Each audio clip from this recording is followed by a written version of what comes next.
So it's interesting to me listening to all the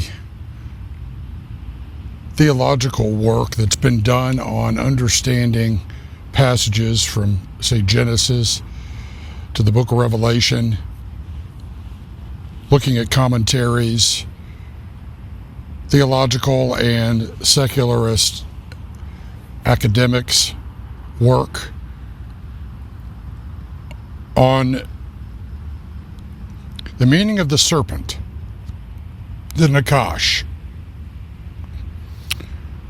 Nakash being the glistening or shining one, the Nakash being the beast of beasts,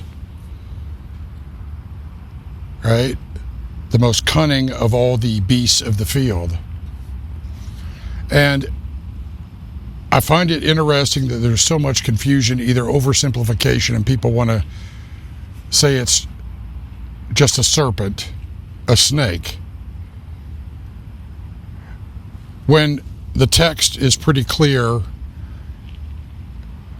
that it was the most cunning of all the beasts of the field. Well, you have to define what a beast is. And the beasts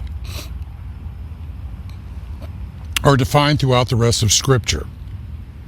It's metaphorical language that's used for powers, principalities, empires, kingdoms, thrones, dominions.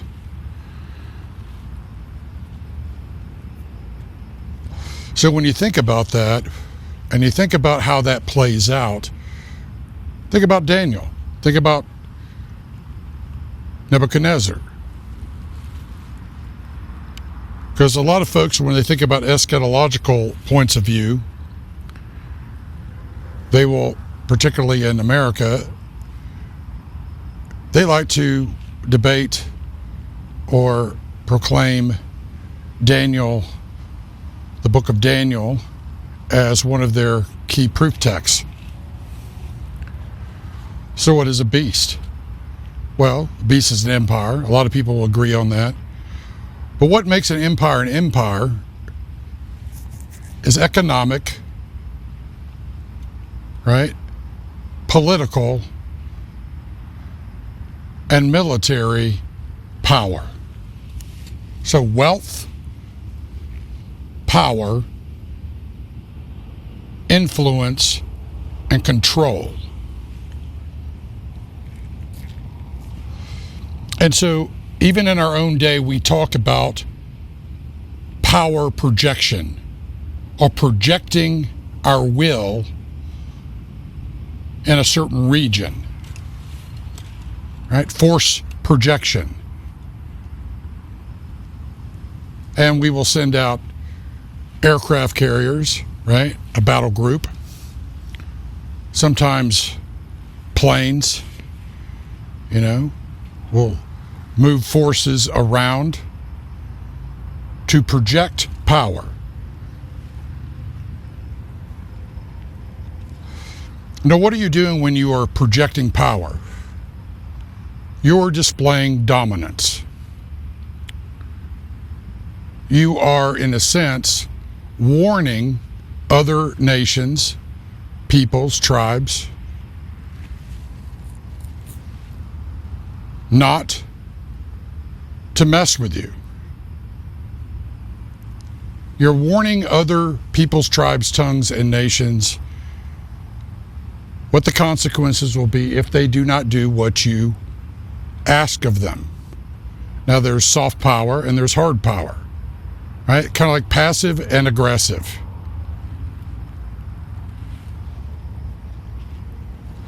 Diplomacy is a form of power projection.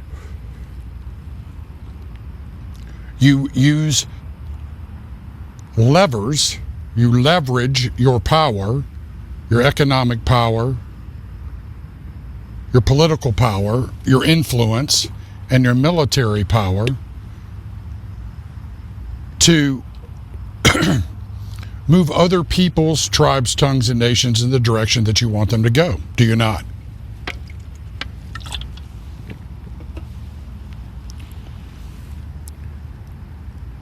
So when you think of beasts, and the beast being the most cunning of all the beasts of the field, the Nakash being the most cunning of all the beasts of the field, and when you look at symbolic use of animals for beasts, each of those animals have certain qualities, characteristics, right? Certain things about their particular nature. Right? We use the phrase, the nature of the beast, that characterize at the macro level their approach to wielding power, to governing, to ruling over others. Now, I don't see why this is such a problem for so many people these days to comprehend. After all, during the Soviet years and even now, we often spoke of the Russian bear, the bear, right? Now it's a double-headed eagle, symbolizing looking east and west, straddling east and west, which is actually an old symbol of the Russian Imperium and the Holy Roman Empire. Right? When we talk of the UK, the United Kingdom, it's often in terms of a lion. Right? Here in the United States, it's the bald eagle. In Israel, it would be a lion.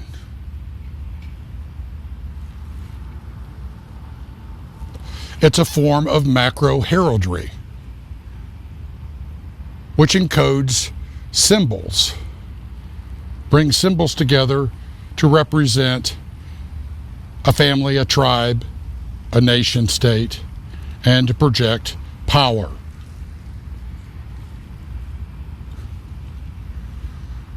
So when you think of dragons, well, you have China. China's the red dragon, right? And they have many different kinds of dragons in the Far East, in Asia, but it's particularly something that is encoded into the cultural DNA of the Chinese, and particularly the Han Chinese ethnicity, which is the majority of the CCP rulership, who claim their ancestry back to the gods of the dragons, or the dragon gods.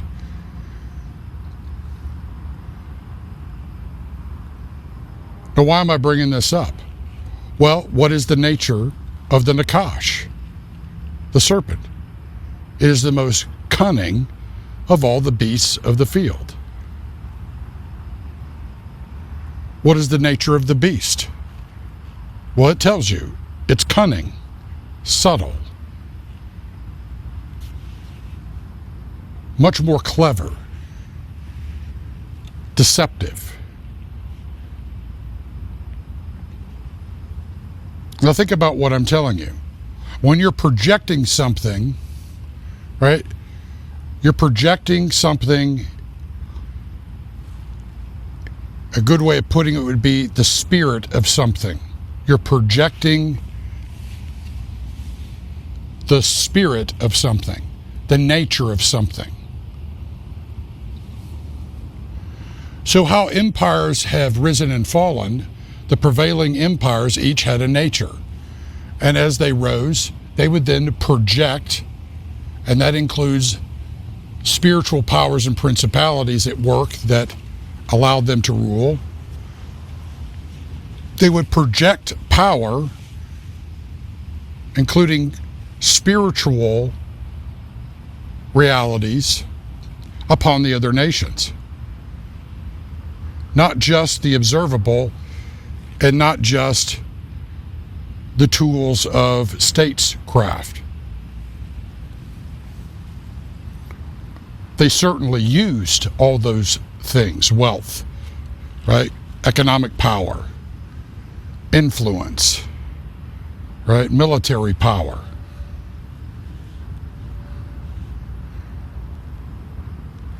But what was behind all of it was a spiritual reality. That's why in Christendom we use the terminology powers and principalities in high places in the spiritual realm, right? That's how they rule. They rule through domination. Right? They govern by forced complicity. Now, God established governments, right? Yet there is a war between the kingdom of heaven, right, and the kingdoms of this world, in many cases, that rebel against the kingdom of heaven and against God and the way of truth and love and justice and mercy, and from humble and contrite hearts, because that is the nature of things in the temporal realm. They are subject to being corrupted, right? Corruptibility. And that corruptibility is really part of the battle zone. It's why things happen so subtly, because it is in the corruptibility of human nature, a vulnerability in our temporal mortal coils, the weaknesses, right, thereof, that are exploited by the powers and principalities of the spiritual realm, metasphere, if you will, right, that leverage their systems over all flesh. So when we talk about things like when you're told that your enemy is the flesh, the world, right, the systems of the world opposed to the kingdom of heaven, right, and Satan, which means adversary, it's a general usage, it's a combined kingdom of the Nakash and the powers and principalities at war against the kingdom of heaven. It is also what projects the spirit of the age. That's a macro level projection that is used to influence, entice, ensnare, and then dominate and rule over. Now consider what I'm telling you when I'm describing these systems. Is this not how the kingdoms of this world function? Is this not what you're seeing play out right now in front of you? When they talk about great power competition, what they're talking about is a Game of Thrones, right? Which systems, which ideologies, economic systems, ways of doing things, right, are going to dominate the world. And so we use terms like hegemon, right? Superpowers, the major powers, regional powers, as in powers and principalities in high places. Now think about high places from their perspective are the places of power, political, economic, military, ideological, right? All the things that contribute to that make up those high places and those who rule over and through them. hence the beasts. The world is the field. And the most cunning of all the beasts of the field is the Nakash, the serpent of old, the shining or glistening one. But all that glitters is not gold. And your adversary appears like an angel of light, but like an angel of light does not mean it is made of light. It simply reflects back in false light, the real light, to deceive and lure others away in deception and machinations and intrigues. It's the same thing that occurs between nation states and peoples and tribes and tongues and all that peoples, tribes, tongues, and nations create. That has characterized the way that your world has functioned since the fall of it, and death entered into it, and corruption entered into all of creation. And that has been the battle space ever since. Now think about everything that you create here, including your systems: governmental, economic, financial, even your hard systems, right? The systems that make up your communications, your supply chains, right? Your transportation, logistics. All of these things are systems, they're ecosystems, and all of them are subject to entropy. They have to be maintained. They have to be taken care of. And that comes at a cost. It costs money to do that. It also takes manpower and knowledge to be able to build them, maintain them, and adapt them over time to meet the ever-changing conditions of a world that is chaotic and oftentimes in conflict. That's complexity.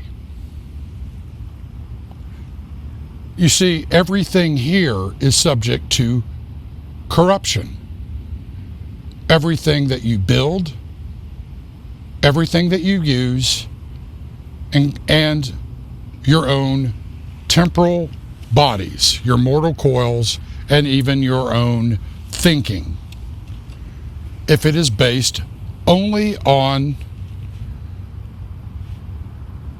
your five senses, your own wisdom, and your own works of your temporality.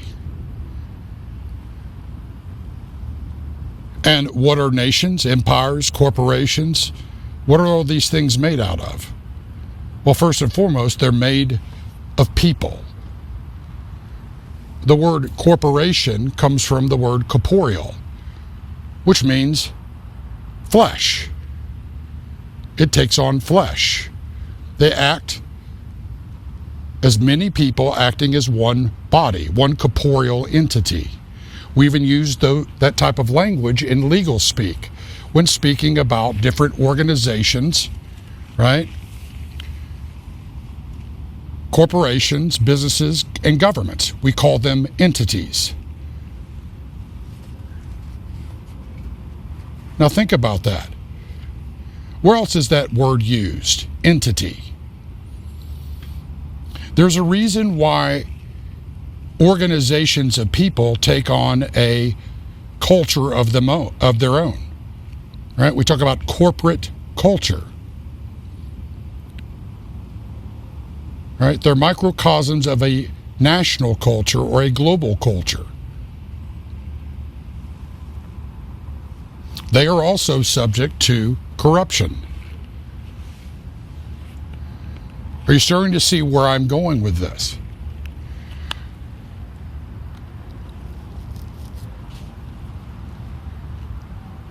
When you rely upon your own wisdom and works and you turn from the spirit of truth right? The divine logos, the living word of God. You're left only with your own wisdom and works and the vulnerabilities that make them only more susceptible to corruptibility, entropy, and being deceived and used against even its own best interests. That's why all that is built here, the kingdoms of this world, are all temporary. They're not permanent because they cannot last beyond their temporal construct and the entropy that is always at work against them. Just like you can go and see the ruins of empires and kingdoms all over the world that have slowly been reclaimed by the dust of the earth. From the dust they rose, and back to the dust they return in time. Sometimes sooner than later due to wars and destruction or natural calamities or both. That is the kingdoms of this world. That is why flesh cannot inherit the kingdom of heaven, because the kingdom of heaven is eternal. It is not made of nor sustained by temporal people, places, and things. It transcends it. But the systems of your world and the beasts thereof, well, let's look at their track record, shall we? Human history is a giant book of tragedies about how kingdoms rise and fall, peoples, tribes, tongues, and nations rise and fall, all because of the same things. They all fight one another for the same reasons. They all are trying to undermine one another and compete with one another for the same reasons. For control of resources, power, wealth, influence, control. That is what they all lust for.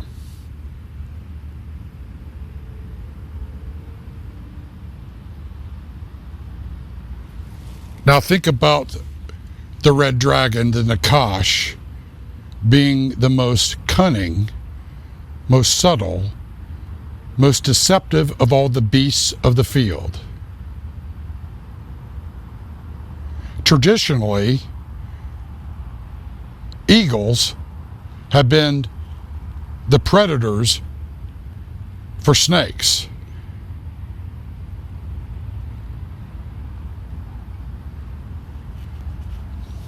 Now think about what I just said. Eagles have traditionally been the predators, right? The enemies for serpents.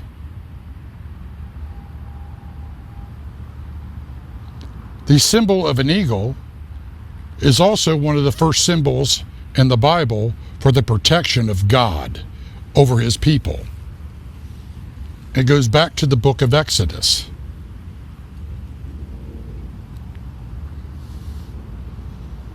You also see it in Revelation 12, where the woman is given wings of a great eagle and flown into the wilderness to be protected for a time, times, and half a time. From, guess who? Well, the serpent. The Nakash. The red dragon. In that single chapter, it tells you all of those things and explains what they are as a unity. It is your adversary. And that adversary is first and foremost spiritual.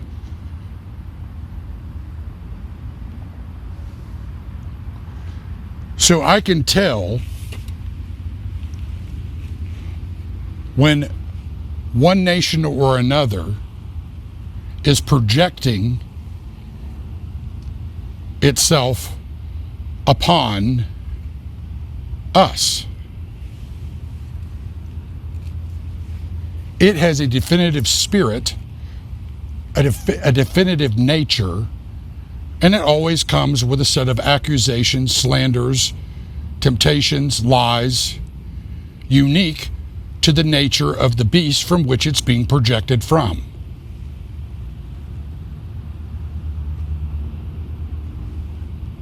The most cunning and clever of them all is that of the red dragon, the Nakash. Though its offspring is an amalgamation of all the other nations in league with it, and empires and organizations and peoples, tribes, organizations, corporations, right, governments. And they all share the same nature in variations. They have specialties, particular versions, right, of the same nature. And they're always corruptive, they're always deceptive, they're always slanderous, they're always accusational, and they're always trying to undermine others, particularly God's own people, and deceive, ensnare, entrap, make merchandise of, devour, and destroy.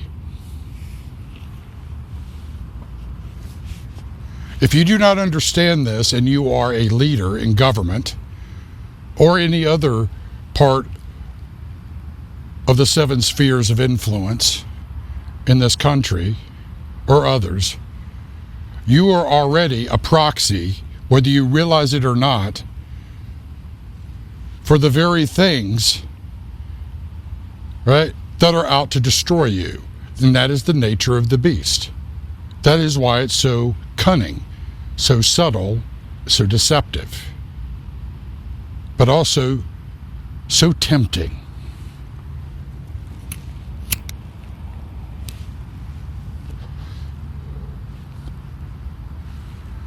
But it comes to kill, steal, and destroy, metaphorically and literally. And that's what it leads all the nations to. And it will have them all destroy one another to sustain itself while it gains power over all of you. Now consider what I just told you. What set of books is that right out of?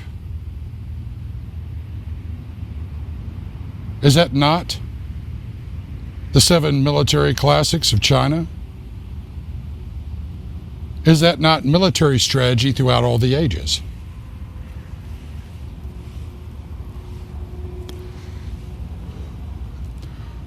You see, what people don't like to talk about is the beast in terms of how it uses its military, because it scares people. And they surely don't want to talk about it here in the United States because they're afraid that they might be it. But by being afraid of it, they've actually become it more and more by not actually confronting it and calling it what it actually is. All the nations are beasts. They are too beasts of beasts. But they're not the beast of beasts, the most cunning, most subtle.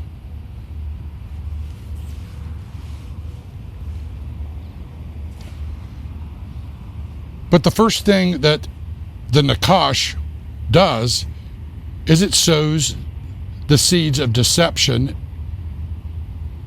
degradation, entropy into the society across the 7 spheres.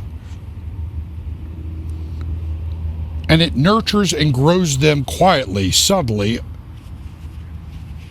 gaining increasing power and slowly poisoning the society which is the target to be dominated.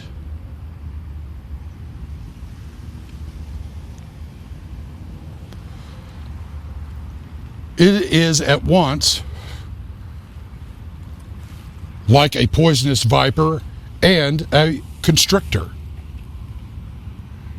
It poisons slowly and then with a flood, and then attempts to devour and take over the entire culture in one giant gulp. Swallow it whole. That's the same language, by the way, we use for metaphors attached to the underworld, death and the grave, the mouth of the grave. Is it any wonder that how the beasts fight one another? It feeds the mouth of the grave through wars, through pestilence, right? Famine, all manufactured because of the wisdom and works of the flesh. The wisdom of leaders without vision, relying upon their own wisdom and works apart from the Spirit of God, the living Word. That's why we say where the leaders have no vision, the people perish. And where the people have no knowledge of these things, the people perish. Which is why the Nakash goes after that first in a society, to try to wipe it out, to try to silence, mitigate, control, and ultimately destroy it and wipe it out from the society across all the seven spheres. That is a domination system. That's how all the empires have ruled and tried to maintain control once they have been co-opted by the Nakash. That is why they rise and fall.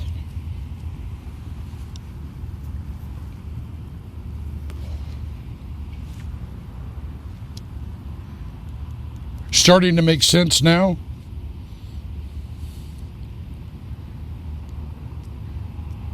So now you know what beasts are. What do you think the mark of the beast is? Because you can't understand what the mark of the beast is unless you actually understand what a beast actually is.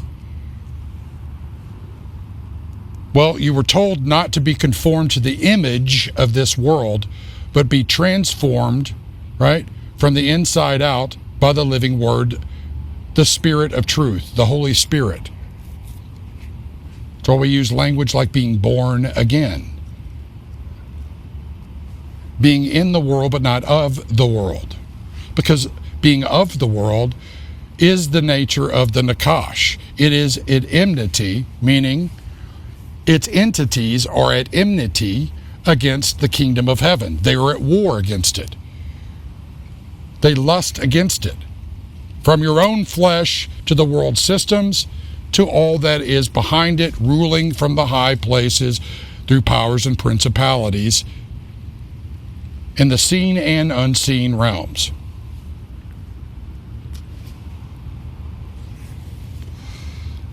So if you put your faith only in the things of this world, including the systems of this world, your own wisdom, your own works, and your own beasts, you've corrupted all of them, made yourself vulnerable to all of them, in all of them, and you will fall.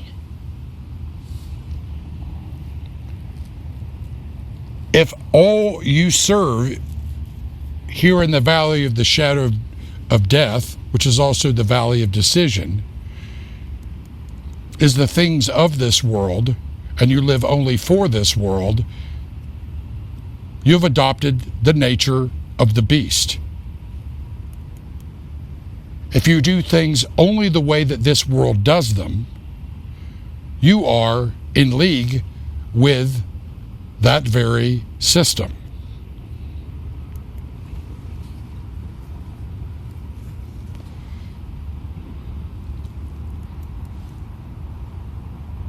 That's why you're told to be in the world but not of the world.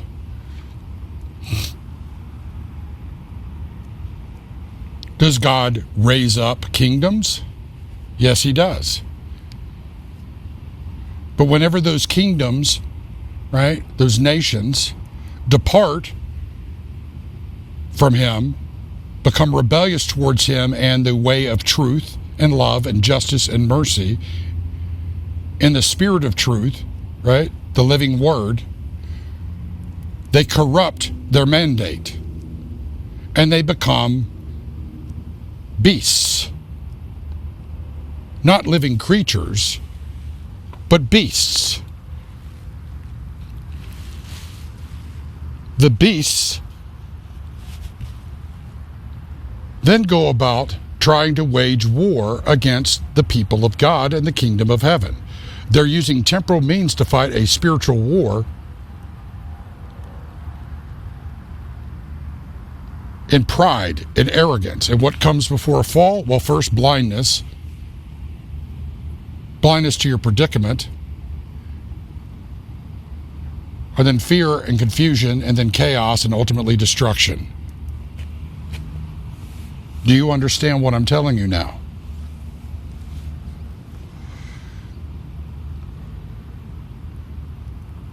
When you depart from the way of truth, you depart from the wisdom of God and the saving knowledge necessary for your societies to be sustained and overcome the evils of your day that each generation faces, thereby creating the conditions for your fall. Having sown the wind, you reap a whirlwind of destruction, which is exactly what the Nakash desires, because it wants you to go into chaos so it can feed its appetite at the grave. It sustains itself by devouring human flesh. Now, if you go back and you listen to some of my talks I've done recently and my older talks about the Shadowlands and the War of the Shadowlands, but also the outside in versus the inside out talks I did recently, I explained the micros of this and talking about your shadow. What was the curse God put on the serpent, the Nakash? That it would be all the days of its life, what? In the dust of the earth. What's in the dust of the earth? Your shadow. Everything here in this temporal world casts a shadow, including all of your kingdoms of sand. What gives your kingdoms of sand breath is the very thing the Nakash deceives you into waging war against, and that is the kingdom of heaven. That is why, for the entirety of your human history, your civilizations have risen and fallen, and you have had nothing but warfare, suffering, and destruction. And whenever those periods of time come, creation itself rebels against you, and you have an increase in natural calamities. But because you are working off your own wisdom and works and basing everything on how you perceive things apart from God, your science then becomes a god and you corrupt that as well. So because all of that becomes corrupted, you become blinded to your predicament and you make the very choices and decisions that lead you to your own destruction, blaming everyone else the entire way as you follow your shadow into the dust of the earth, which is where the mouth of the grave is.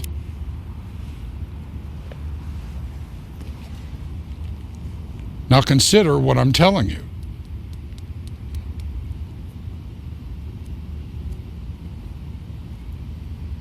What I've laid out for you here is testable.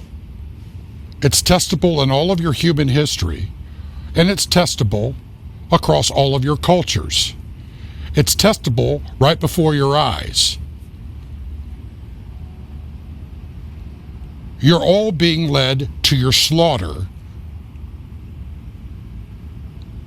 That's why you see the chaos occurring, the confusion, the lies, the cognitive warfare. The cognitive warfare all nations and all peoples are dealing with, right, are from the projections of their own beasts.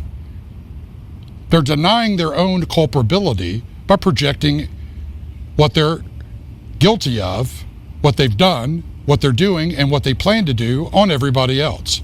The same way people do that are in the lie, that have exchanged the truth for a lie and are living a slave to their own shadow, having been deceived and living only for the shallows of their mortal coils, being the flesh, the world, and all that rules from the land of the dead, on the dust of the ground, in the shadows. The shadow needs you to exist. That's where the deception is. That's where it cons you every single time, micro to macro. It's not the other way around. But you see, ever since the fall, that's been the big deception that has ensnared every single generation for thousands of years and destroyed every single empire and nation state ever to rise from the dust of the earth on the face of this planet. That is the age that is coming to an end. When we talk about the end of the age, it is the end of that operating system that has ruled this world with deception, with lies, with chaos, confusion, and fear. That is the battle that you are all in.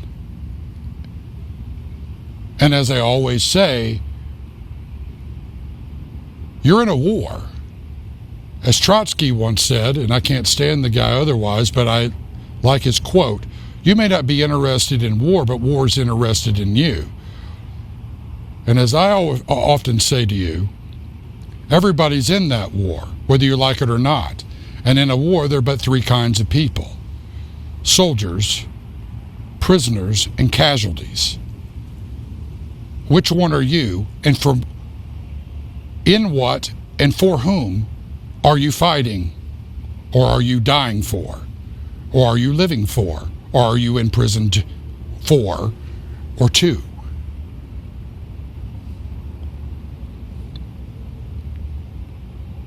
Prisoners are slaves.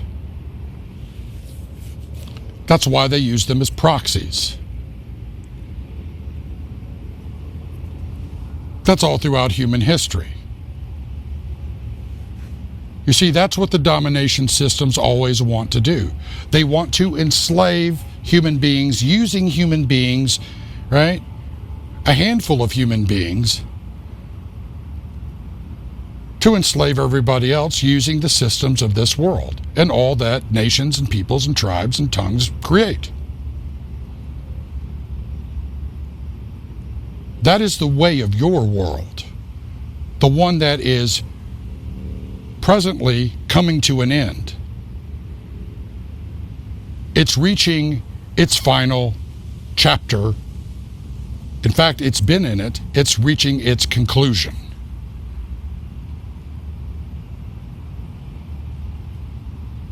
If you live your life only for the shadow, only for the flesh, the things of the world and in the world, and you deny the spirit of truth inside you, and who you serve is everything opposed to the kingdom of heaven, well, what do you think you chose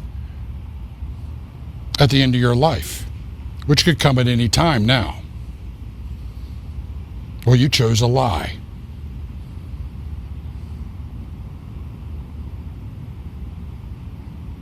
If you base your identity on anything made of, by, and for the flesh and the temporal. You're in a lie. You're deceived.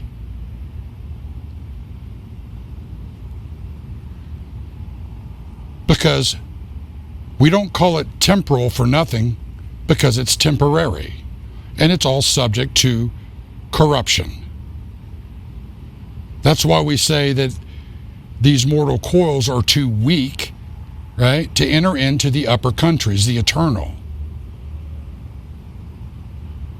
And if you deny the spirit of truth, well, that makes you a child of the father of lies.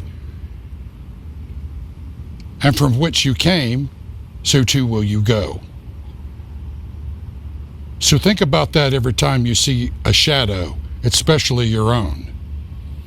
And remember what I'm telling you about the beasts and the beasts of the earth and the beast of beasts, the Nakash, the red dragon, the serpent, the glistening and shining one, which is your enemy, and the enemy of all humanity, and the enemy of all eternity, including all that you build here in the temporal. And remember, as it is for people, so too it is for nations. Does that make sense now? Because I can't make it any clearer to you than that.